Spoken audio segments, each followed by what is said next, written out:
I'm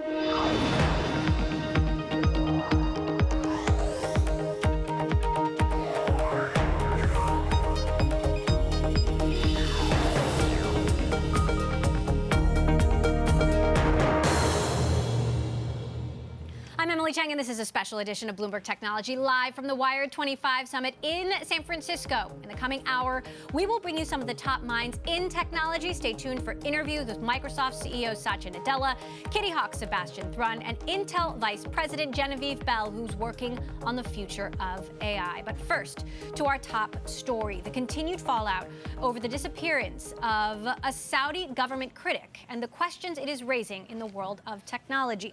From Silicon Valley all the way to SoftBank. Washington Post journalist Jamal Khashoggi went missing after entering the Saudi consulate in Istanbul on October 2nd. Turkey says the Saudi government had him murdered, a charge the Saudis deny.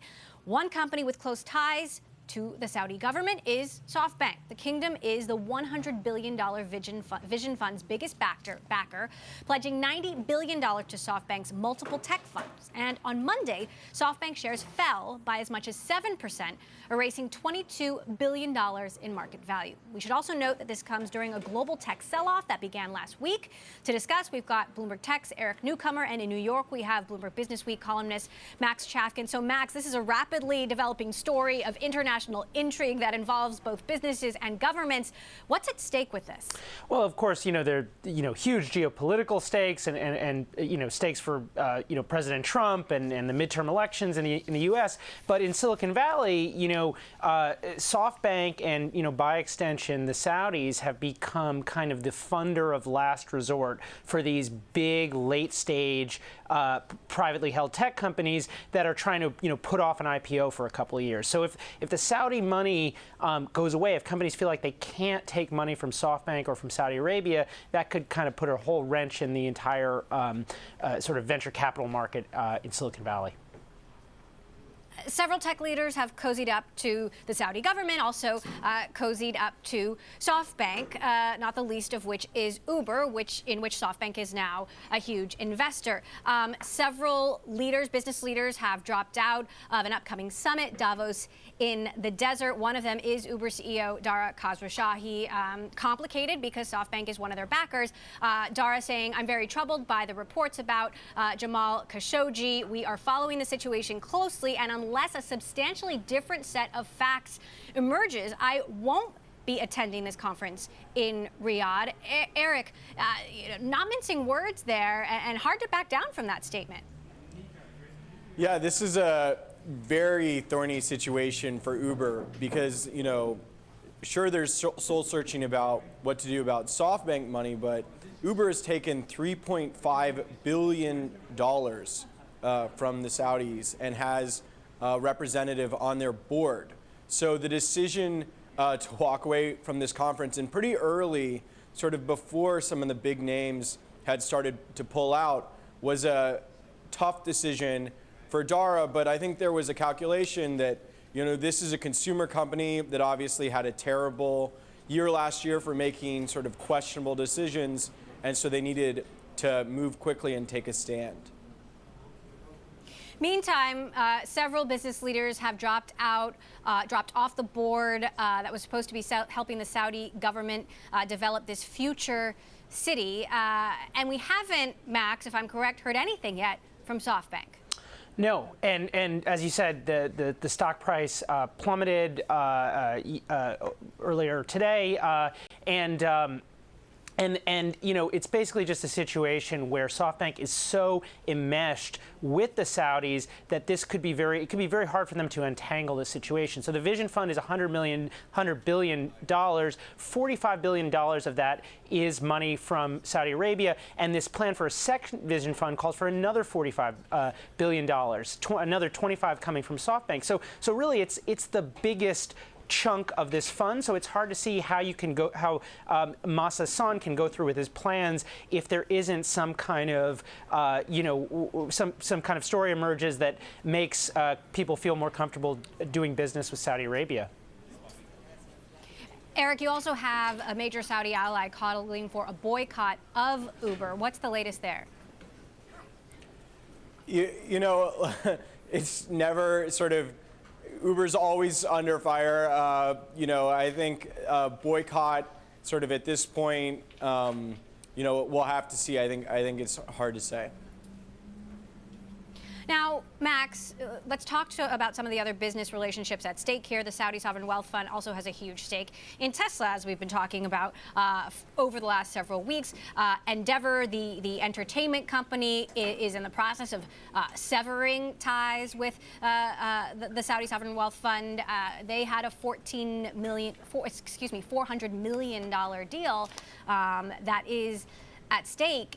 How do we expect this to continue to unfold? You got to think that Elon Musk feels like he dodged a bullet by not, securing funding as he had bragged with the Saudi Arabians, because wow, it would just be yet another crisis for Tesla, and instead they just have to deal with sort of a depressed stock price. So yeah, I mean it's a situation where a few months back, Mohammed bin Salman was sort of going all over the U.S. and having dates with Sergey Brin and many other tech moguls, and it just feels like this whole this kind of romance between Silicon Valley and the Public Investment Fund, maybe not coming to an end, but certainly people are rethinking that relationship right now. The head of Google Cloud, Diane Greene, also just dropped out of this Davos in the desert, if you will, conference. The U.S. government also has, a very closely watched relationship with the Saudi government. President Trump has said that U.S. officials are looking into this. How the U.S. weighs in on this impact all of these other relationships? So one thing that I think is interesting, you mentioned the possible boycott of Uber. One thing that's happened to basically every kind of company is everything's becoming politicized. And we saw, earlier today, President Trump kind of, ducking some questions or seeming to defend Saudi Arabia to some extent. And you could imagine a situation where any tech company that has taken money from Saudi Arabia or an entity connected to Saudi Arabia could get wrapped into the same kind of politicization, including boycotts or hashtag campaigns or whatnot that we saw really hurt Uber last year. You could see that spilling over to other companies. Eric, how big is Uber's business in the Middle East? A business that could potentially be affected as a result of this? I don't think there's a number to put to it. It's certainly a region that the company sort of is thinking about aggressively, has sort of been in acquisition talks in the region and, wants to remain a major player. The story of Uber internationally has been one of sort of retreat in some ways in China and Southeast Asia and Russia. And so the Middle East is certainly a region where Uber has wanted to sort of have a strong presence. And so I don't think they back away from it because of, this controversy. All right. Well, of course, continue to cover this story as it develops. Bloomberg's Eric Newcomer and Max Chafkin, thank you both. All right, coming up, Walmart looking to become a one-stop shop to resell other companies' streaming services, similar to the way Amazon and Apple do. According to sources, the idea would be to let customers of Walmart's video service Vudu pay for an additional service like HBO Now or even Showtime. The retail giant is attempting to stem declining DVD sales by converting its hundreds of millions of customers into users of online services. And Wired magazine hits a quarter century. What is in store for its next 25 years? We will be speaking to editor-in-chief Nick Thompson next. And later in the show, our conversation with Microsoft CEO Satya Nadella, how he is paving the way to empower those with disabilities to have futures in technology and more. That's later this hour. This is Bloomberg.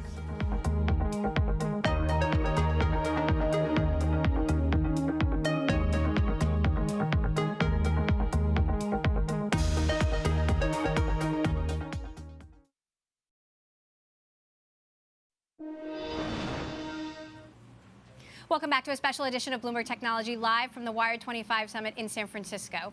Since launching 25 years ago, Wired magazine has become an iconic brand in the tech industry, and It's celebrating its birthday with a 4-day summit and a special issue highlighting 25 icons in technology like Bill Gates, Mark Zuckerberg, and Wojcicki, and more. Our next guest is the editor-in-chief of Wired, Nicholas Thompson. Nick, as always, great to have you here on the show. What I love about this summit is the theme is you've asked prominent tech leaders to nominate the next generation of tech leaders. You know, why did you decide to do it that way, and why do you think it's been so impactful? Well, you know, we had a whole bunch of conversations of how do you do a list or how do you celebrate. If you just choose the people who helped shape the last 25 years, it's a little bit less fun. If you it's always going to be the same people, right? It's going to be the same people. And if you just choose the people who are going to shape the next 25 years, no one's ever heard of them, right? So how do you have a big event? So we kind of came upon this as a way of looking backwards and looking forwards. Well, and so you have some unexpected names that people may not have heard of. Jiwoo Lee, an 18-year-old undergrad working on DNA sequencing. She gave a very powerful speech. Blew the audience away. And then reminded us all that she was turning 19 years old in a day. Fei Li, an AI professor at Stanford, a young woman who's working on digital currency at MIT. You know, how do you choose these people, but also not overhype things that will ultimately not turn out? I know, to me, an interesting Such a test. risk in technology. When you look back in 2043, how many of these people, you know, actually are still known? I mean, we kind of offloaded that decision, right? Because we asked each of our icons, you know, we said to Johnny Ive, pick somebody yourself. So if, you know, it turns out their picks don't have a huge influence, that's on them. So Jeff Bezos was on stage, and the cover story, for this celebration is Blue Origin and space, and it's interesting to hear him talk about you know, space as it is the most important thing he believes he is working on, and it is the thing which he is most passionate about, and yet he's also working on all of these other things. Right. You know, how do you see the space race evolving with these tech billionaires at the helm? Yeah, it's curious, right? That some of the most influential, richest people in the world, they're fixated on a similar idea. They're competing in similar ways. But to me, it's all positive. There's no harm that comes out of the effort to figure out how to get humans into space. You know, Lord knows we might need it in not so long. And there's a lot of incredible R&D that's coming along. So I'm thrilled that Elon's doing SpaceX and Bezos is doing Blue Origin. Now, you've been covering tech for a long time, and it seems like we're coming out of a period of tech adulation and into a period of tech hating, you know, to put it quite frankly, and companies like Facebook and Google are really having a reckoning. Do you believe this is going to be a prolonged period of time? Yeah, it's one of the most interesting questions that somebody who's editor of Wired faces, because our history is so much on optimism and belief that these companies are not necessarily, but making the world a better place, which I agree with. I do think that technology makes our lives richer in lots of ways, but you also have to have clear-eyed critiques. And so we have gone into a period of the tech utopians have become tech optimists. The tech optimists have become neutral. The people who are neutral have become real pessimists. I think right now we need to have a strong critique of what's happening, but we can't overdo it into cynicism and hatred, because that's going to undermine one of the most important things in the American economy. And one other point I'll say about that, which is the biggest thing happening in tech right now is the bifurcation of the US technology sphere and the Chinese technology sphere. And there's a real risk that if they head off in different directions, you're going to end up with a very strange and risky world economy. And what you don't want is you don't want America strangling its tech companies at the same time China's building a very synergistic relationship with their tech companies. You want growth all the way around and connectedness. You wrote a cover story about Facebook with a controversial image of Mark Zuckerberg beaten and bloodied on the cover. But smiling, but yes, beaten and bloodied. Do you think that Facebook can recover and regain the glory that it once had? Do users actually care as much about privacy and trust as we journalists seem to believe they do? Those are really interesting, complicated, and hard questions. I don't think that Facebook will ever go back to where they were pre-2016 election. I don't think they'll ever have. I think, well, who can say never, right? I mean, they've only been around for a few years. My God, this has been a real hit to them. But I also think that the people inside of Facebook are actually trying to fix it. They're trying to figure out whether the algorithm can change in a way that this doesn't happen again. Obviously, they're hiring tons of people who work on security to make sure that the system can't be hacked again. And I think that some of the sort of visceral negativity towards Facebook has blinded people to what they're actually trying to do. So I both think that real damage has been done, but I also think that they are serious about correcting some of the mistakes they made. Some of the blowback has come from the founders of companies that Facebook bought. Both of the WhatsApp founders have left. Both of the Instagram founders have left. Kevin Systrom was here on stage talking about this. I mean, and obviously Sean Parker and Paul Pattaya were like Sean brought Parker some of the also very critical of Facebook and critical of you know, this assumption that they're doing good in the world. You know, is Facebook really doing the right thing? Well, I mean, the question of whether Facebook is sort of net positive, net negative for the world is, you know, an impossible one to answer. I do think that the critique has been healthy, and that there's different levels of critique from the people who've left, right? The founders of WhatsApp who've been #delete Facebook. Blistered Facebook, right? That Brian Acton interview a couple weeks ago. Kevin Systrom on stage today was much calmer and much, I mean, whether he's dodging what he really feels or whether he really doesn't genuinely feel hostility towards Mark Zuckerberg, we'll learn as time passes. But I do think there are different levels of critique from the people who've left Facebook. All right, Nick Thompson, editor-in-chief of Wired, congratulations on a great summit, and thank you for having us. Thank you so much. It was really fun to chat with you, Emily. All right. Coming up, from cultural anthropologist to a leading voice on AI, we'll talk to the Vice President and Senior Fellow at Intel, Genevieve Bell, on what the future relationship between man and woman and machine looks like. This is Bloomberg.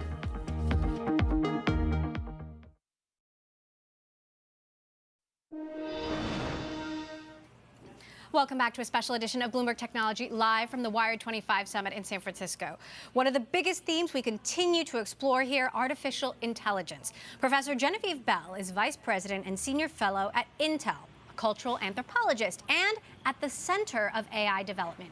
She took the stage earlier to talk about how to manage human-computer relationships in the fourth industrial age, and notably, how we build a new cyber-physical world that doesn't reproduce existing social inequities. I spoke to Bell earlier today and asked how a cultural anthropologist becomes a leading voice on AI. I think one of the things we've all gotten a little obsessed about at the moment around AI is what's technically possible, and I think we need to be paying much more attention to what's culturally appropriate, socially acceptable, and works inside our laws and governance. So you're focused on, will robots share our values, not will robots take our jobs? Will they? Well, listen, share our values? Oh, God, another really good question, right? So listen, we know that artificial intelligence is going to go to scale. We know it's going to end up in lots of different places. The question becomes, how do we ensure that that's something that we're comfortable with, something that we feel good about, something that reflects the things we care about?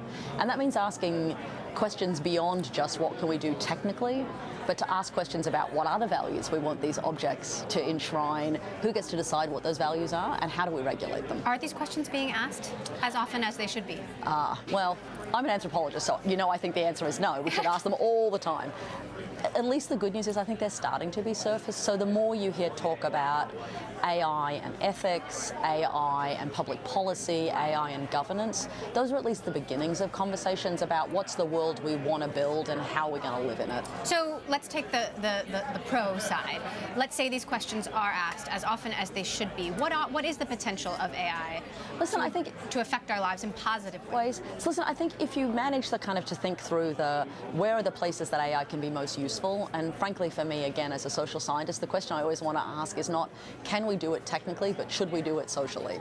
So are there places where AI makes better sense, not because it's about an efficiency, but because it either has a way of making decisions that's a little less messy than humans making it? By the same token, depending on who programs it, depending on what data they use, sometimes we have the potential of these technologies to reproduce and enshrine really long-standing inequities and bias, and that seems like not a good thing at all. Right, so what are the gravest dangers if these questions do not get asked? I think the gravest dangers are we take the world that we live in now and we make it the world in perpetuity moving forward. So all the things about the current world that don't feel right is what the data reflects, right? It's a world where women aren't paid as much as men, where certain kinds of populations are subject to more violence, where we know that certain decisions get made in manners that are profoundly unfair. If you take all the data about the way the world has been, and that's what you build the machinery on top of, then we get this world as our total future. And I don't know about you, but I'd like something slightly different. So Intel has done a fascinating study on gender differences in perceptions of technology and found that men are much more comfortable with emerging technologies than women. What are the implications of that? Listen, I thought this was one of the most interesting findings. So we did this study looking at American consumers and about what they imagine technology would look like over the next 50 years. And in one of the places, particularly around artificial intelligence, we found that there was a really strong difference between what male parents thought and what female parents thought. So dads went, yay, more of that, and mums are like, oh, I don't think so. And it was a statistically significant delta. Now, it's hard to know what that's about, but it points to something, right? And so I think there's a place where we have a whole lot more questions to go and ask about why is it that some parents were incredibly excited and other parents were going, oh, I don't know about that. Women are also more concerned about their data. You know, what does that mean in an industry where we know the vast majority of tech is being produced by men, and yet attempting to serve both male and female consumers? Listen, this has been a problem for as long as I've been in Silicon Valley, and arguably before that, is that the population of people making the technology and making the decisions about the technology don't reflect the population of people who are impacted by it and consume it. Not just by gender, but by age, by education, by background. And I always think that the more voices you have in the room when you're making solutions and you're inventing the future, the more likely you are to find something that's compelling. So for me, the fact that study after study finds that men and women have completely different attitudes to privacy, to data, to security, means that unless we have all those voices in the room, we develop things that don't work for everyone. Do you think Facebook and Google and Twitter would exist as is if they had been created by a more diverse workforce? Listen, insofar as I think they were tapping into very particular aspirations and pain points, yes, they would. Would the arc of the technology they build look slightly different? Maybe, because you might have had a different starting point. So what do governments and companies need to do, given that AI is only going to become more powerful and yet the inequities exist as they are? I think there are some things that companies and governments are already doing, so implementing existing laws, everything from data security to ideas about privacy. You've got regulations coming on in Europe about data protection and data rights. There are clearly some open questions we still need to consider about how we treat data, about how we deal with biases in the data. And I think you'll start to see more and more companies developing internal policies. I think you'll see different governments around the world developing their own standards too. And we're early days, but I remain cautiously optimistic about the conversations that are happening. Genevieve Bell there, Vice President and Senior Fellow at Intel. Coming up, Microsoft is looking to make the workplace inclusive for all, and that includes the more than 1 billion people in the world with disabilities. We talk to Microsoft CEO Satya Nadella next. This is Bloomberg.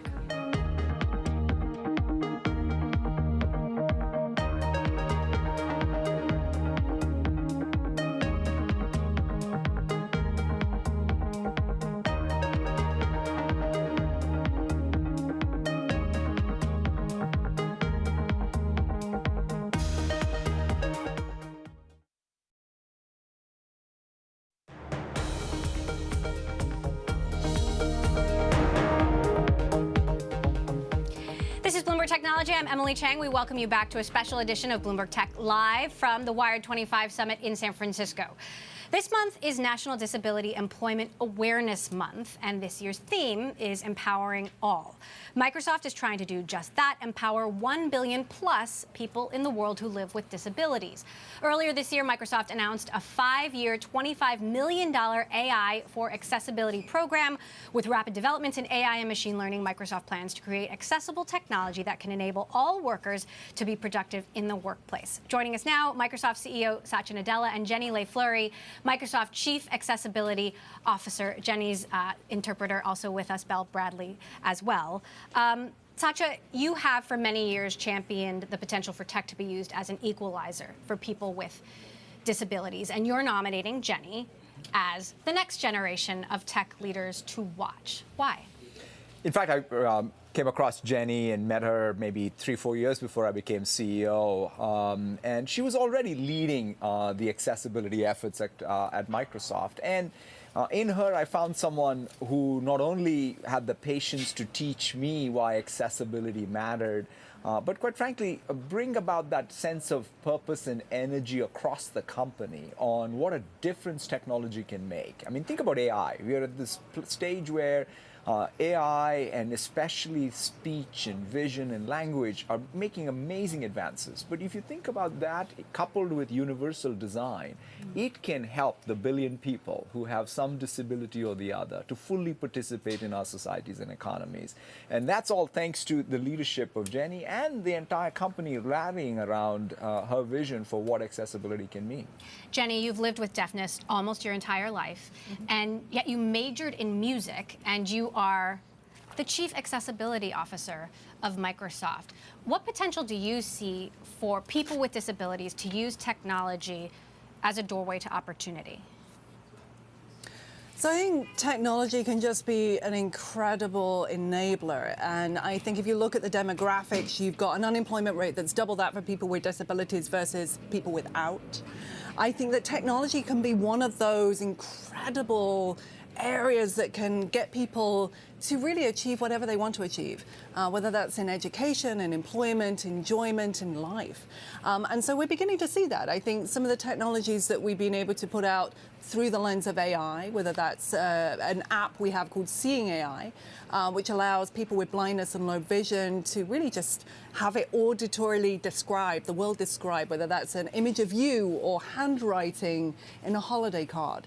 And I just have that spoken out loud. Or for me, captioning. I think just the simplicity of having really high quality captioning that is instantaneously provided through AI, that's at the bar that I can use, that will never replace the need for me to have an interpreter as somebody who's deaf, but it will mean that I'm more able to be independent in my communications, in my meetings, in my relationships with people and friends. So I think there's just amazing opportunities as you look at the lens, and there's a lot more to be really tapped. Satya, this has always been very personal for you. You have a son who was born with special needs, and I'm curious, if other tech leaders had that kind of personal understanding, how do you think tech might be different? Like, would Google and Facebook, as they exist today, be different if they'd had the benefit of that kind of understanding? I mean, I think all of us have that empathy for people around us across all companies. I don't think of these as terms of competition. This is, I think,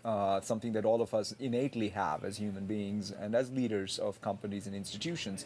The question is, we in the tech industry, I think, have an amazing opportunity and a responsibility to be able to take some of these tech advances and create increasing opportunities for people who have, so to date, have not had it. Accessibility is one such thing, but one of the things that we're trying to also make sure is we take AI in other places where perhaps markets don't work that well. For example, even on the environmental side. So we have AI for Earth.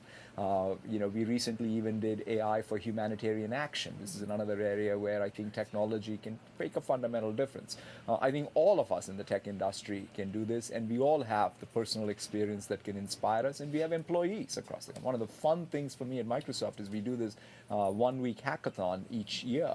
And a lot of the projects, whether it's Seeing AI or the eye gaze technology or even the learning tools, all came out of not because I said so or Jenny said so. It's the employees at the company rallying around their passion and really innovating. And I think that's going to be true, quite frankly, across the tech industry. Well, and as I understand it, Microsoft has considerably evolved its hiring practices to attract people with disabilities, retrained managers, if you will, has specific programs designed to hire people with autism, for example. And I'm curious, Jenny, this has unlocked a lot of potential, unlocked a lot of talent that you might not have attracted otherwise. How did you do that? What can other companies learn from? I think if you really think about creating technology and creating any product, whether you're in the tech industry or not, creating a product that just works for human. Disability is a part of that. So you've got to have people with disabilities in the fabric of your company to represent that expertise and bring it into whatever you're creating. And so for us, it was not a nice thing to do. It's a business imperative that we have that skill base. And so we have been pushing the frontiers of how we can bring in some of these additional areas of expertise and talent into the company. And if you look on disability as a talent and you change your lens, I personally think it's cool as well. But if you look on it as talent, then you see it in a different way. We've learned a lot through the autism hiring. I think that's the one area that we continue to unpick and learn. We've learned that we ourselves were screening people out through some of our interview practices, so we ditched it. We ditched the interview. And we bring people through an academy.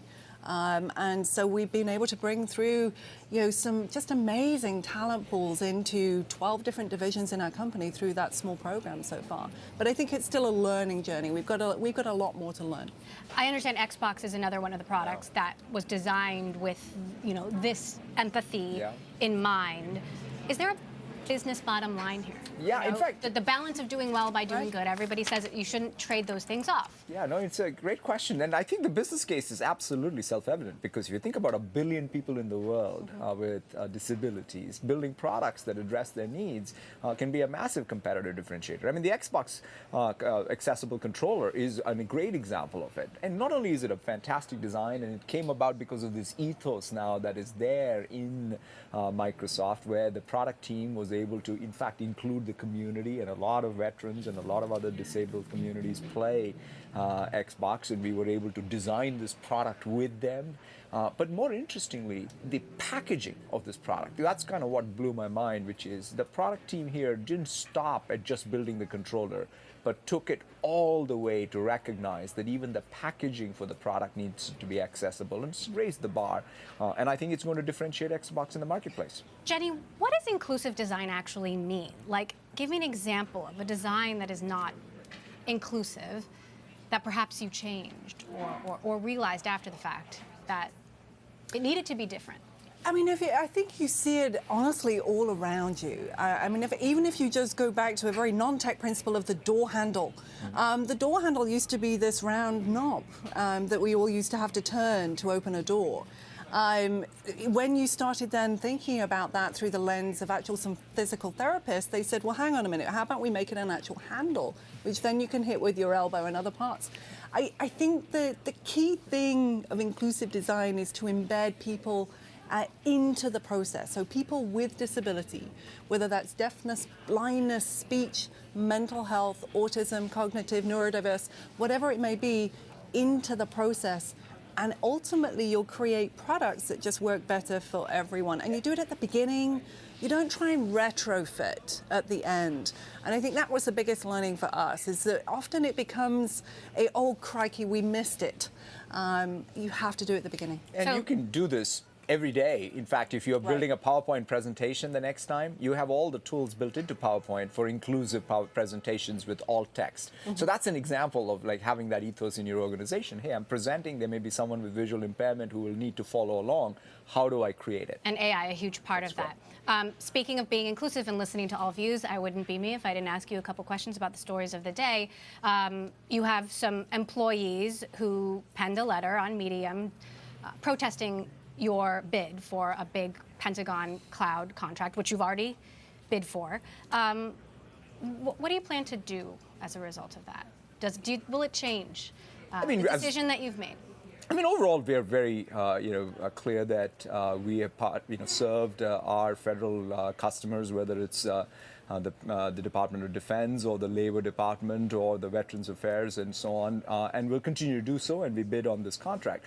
But more importantly, we'll also welcome all views of our employees and have an open dialogue. And the core for us is we have a set of principles that guide what we do, what we build, and how we engage, and that'll be the case even going forward. The other big business and political story of the day is what's going on in Saudi Arabia. The government has been accused of being tied to the murder of a prominent dissident, and several business leaders have either cut ties or are suspending involvement in various Saudi government initiatives. Microsoft has some big customers in Saudi Arabia, some linked to the government. Are you going to reconsider doing business there, or what will you do as a result of these allegations? I mean, first of all, what has happened there is really sad, and our heart goes out to the family, it's, I think, a real step back, because I was very hopeful for Saudi Arabia in terms of the opportunity for the citizens there, the women in Saudi Arabia, and the small businesses as reforms were going to be put in place. And so this clearly is a step back. We continue to monitor and see what all of this means, but at the same time, I think it's clearly a step back in at least what my hope was for a Saudi Arabia that creates more opportunity for all its people. Satya Nadella, CEO of Microsoft, as well as Jenny Lay-Fleury, Microsoft Chief Accessibility Officer, and Belle Bradley for interpreter. Thank you all so much for being here today. I appreciate it. Coming up, flying cars, e-learning, AI. Scientist and entrepreneur Sebastian Thrun wears many hats. He's also the father of the self-driving car. He tells us what's next for his latest company, Kitty Hawk, next. This is Bloomberg.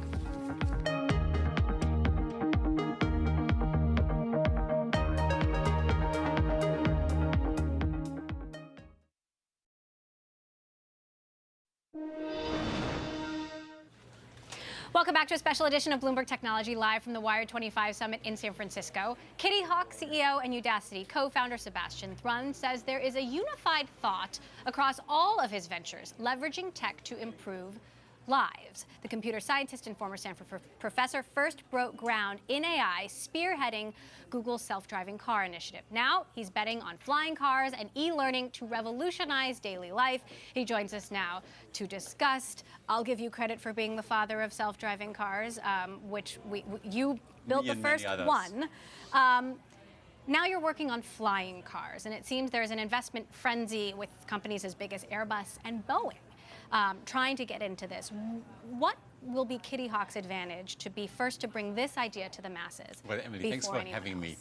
First of all, these are not cars. They have no wheels. They just fly. So should we call them something else? Call them whatever you want. But imagine you could have this magic wand that lifts you like 300-400 feet in the air above the tree lines. What would you do? And sure enough, if I want to go from, say, San Francisco to Berkeley or from Jersey City to New York, I go in a straight line through the air without any obstacles. So what do you call them? We call them eVTOL devices, E for electric and V for vertical takeoff and landing. So, look, Uber's working on these in a joint venture with Airbus. What makes Kitty Hawk's design, approach, unique? We've been on it for about 8 years. We've done many, many thousands of successful flights. Right now, we may do about 200-300 flights a week. And I think we are all in early stages. We are still developing the basic technology, and we are working towards our way to practical deployments. So when do you see this being as affordable and accessible as an individual car? I think eventually it'll be cheaper than cars. And the reason is the vehicles themselves will be cheaper than cars. They're much lighter. But also the amount of energy you need. For example, you could fly on 1 cent of energy from Jersey City to Times Square, Manhattan. That'll be so much less expensive than a car that I foresee a future, a distant future, trust me. You're smiling. Years ago, when you took the very first ride in the Google self-driving car, I had the same smile, right? It's like, oh my God, crazy idea. No one's going to take it seriously, but let's talk to this guy. He might be slightly crazy. I think the same thing happens right now. Today, self-driving car is the biggest thing since sliced bread. Everybody talks about it, from politicians to big company CEOs. And no one yet takes flight as a serious alternative to urban transportation. I promise that will change. So, but when do regulators and governments catch up? I mean, safety is a concern here. Safety is a huge concern. I would suggest in the end of the day it's going to be safer than cars because there's almost nothing to hit 400 feet up in the air, but we have to work right there. So we're working at Kitty Hawk very closely with New Zealand, where we have a path to get vehicles deployed as an air taxi service, possibly as the first ever air vehicle without a pilot inside for passengers. And we're working every day in Las Vegas, where we fly legally, totally legally, a mock air taxi service near Las Vegas. Larry Page is one of your backers. How involved is he? Does he visit? Do you talk often?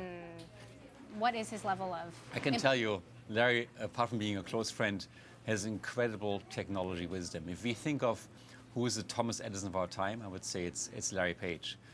So a lot of what we do is based on his insight of looking to the future. The same was true for the self-driving car. He was the person who brought the self-driving car into Google, firmly believing it would be a great, great business opportunity. So what's an example of some feedback he's given you? We talk about issues like noise, should the vehicle have a wing or not, about physics.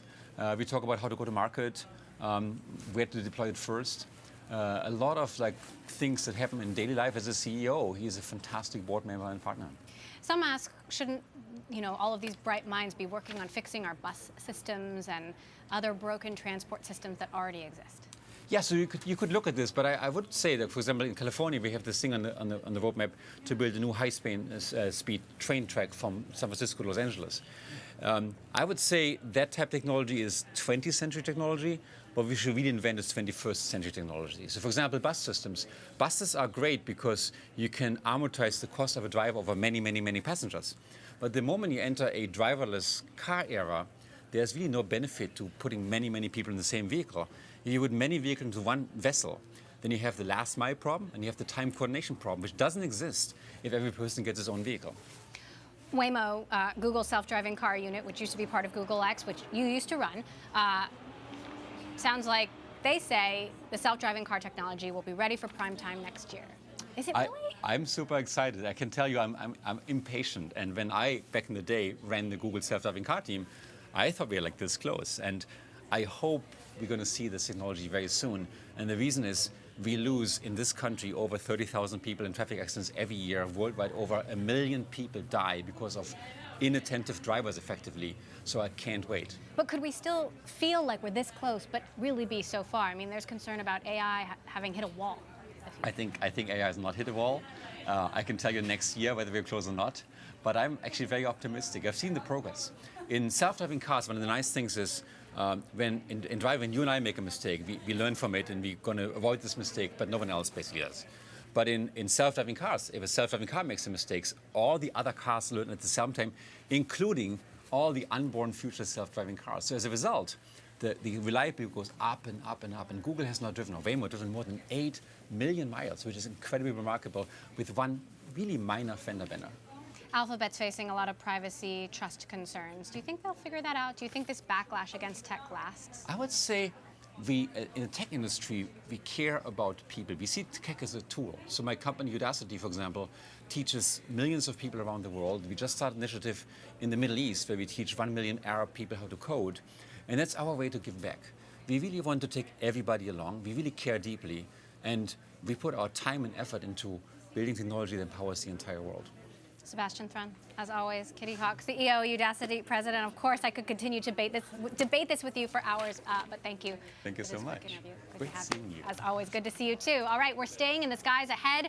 Earth's resources are finite, and Blue Origin founder Jeff Bezos thinks humans may need a plan B. How the rocket company is working to send millions, maybe even trillions, to live in space next. This is Bloomberg.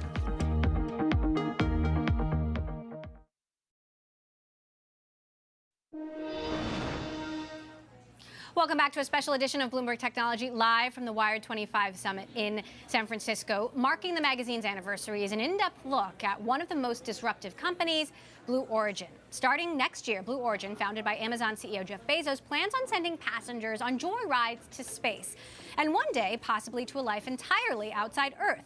Here to tell us more, Wired's editor-at-large, Stephen Levy, who wrote the cover story and also wrote the second cover story ever for Wired 25 years ago. Sure. You've covered a lot of tech in your life. What strikes you as most surprising about Jeff Bezos and the Blue Origin story? What's surprising to me is how much he's tagging this company, which exists now, that he's funding now, for a vision which really, as he said, won't come to fruition until after he's dead and we're all long dead. He's really spending money to make sure, you know, at least in his mind, that humanity has a future, and he believes our future is off this planet. You interviewed him on stage. He gave a very convincing argument as to why somebody would want to get on one of these shuttles. Would you do it? Now, seeing what you've seen. I'd want to see it go up a few times and make sure it was interesting. I think maybe if my kids were little, you know, I wouldn't do it, but I have, you know, a grown-up son, and, you know, why not? So he was fairly direct in his criticisms of purportedly Google in talking about Amazon's work with the Pentagon or bid for a big Pentagon contract, and also Facebook in talking about how he believes social media isn't really good for us and is, you know, exacerbating identity politics. What's your take on that? He also said CEOs should be willing to take criticism. Right. Well, he actually said, and he said also in addressing why Amazon is enthusiastically bidding for defense contracts, he said something really interesting. He said, well, I'm the CEO. I get to decide what to do. And that's an interesting contrast to what's happening with Google and some of these other companies, where their employees are pressuring the company to take a certain course. Whether it's, you know, not bidding for defense contracts or, you know, changing their policies in general. He was basically saying, it's my company, I have my values, and I'm going to do what I think is important. Satya Nadella just told us something similar. Is there something to be skeptical of billionaires deciding what the space race looks like? Well, that's something I asked him also directly. And what he was saying is that this particular mission that Blue Origin has is something that not a lot of people are pursuing. So he says, if you're not going to do something that a lot of people disagree with, maybe you shouldn't be doing it because someone else is going to be doing it. So he's saying, I have the biggest stack of money. I'm going to put it to something that no one else is doing. This stack of money doesn't compare with the United States budget, but the United States is really not investing in sending, creating an infrastructure so 1 trillion people will live in space. That's what he wants to do. So, 15 seconds. Who do you put your money on, Elon Musk or Jeff Bezos? The motto of Blue Origin is, like one step at a time, ferociously. I think the deliberate method might be the winner. All right, Stephen Levy, Wired, thank you so much. Thank you, As Emily. always, great to have you here and a great piece in Wired Magazine. That does it for this special edition of Bloomberg Technology, live from the Wired 25 Summit in San Francisco. Tomorrow on the show, be sure to catch full coverage of tech earnings. We'll be covering Netflix and IBM, set to report after the bell. I'm Emily Chang. This is Bloomberg.